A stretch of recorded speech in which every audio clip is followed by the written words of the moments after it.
Nyanda mnakuwa wachawi, mmetumwa. Umekuja kunijaribu kwenye biashara yangu.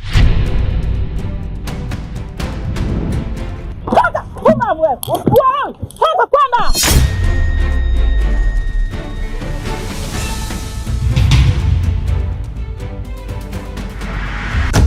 Nadhani safari imeanza kupamba moto kama unavyoona. Ila kama wewe ukisema mimi nilishe kwenda, naweza nikailisha safari. Hapana bwana. Wewe nenda tu upambanie ndoto zako. Na mimi katika maisha yangu huwa nakuombea sana ili uweze kufanikiwa. Kwa sababu wewe ukifanikiwa, mimi pamoja na maisha yetu yatakuja mazuri sana kwa baadaye.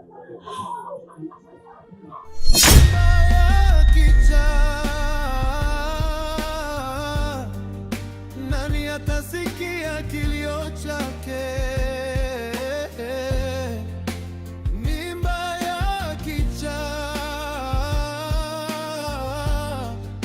nani atafuta machozi yake? Aliyekuwa taa ya familia. Kumpiga? Hapana bibi.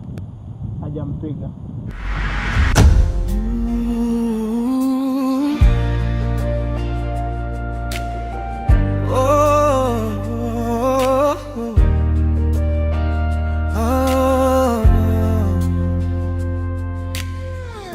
Alikuwa binti mwenye ndoto,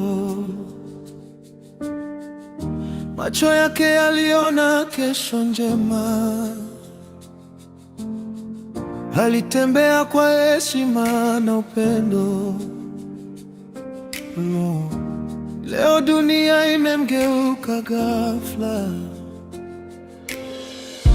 Wengine walimwona kama mzigo,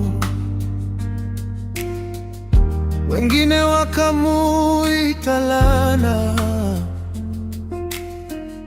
Lakini nyuma ya machozi yake kuna siri ambayo haijasemwa.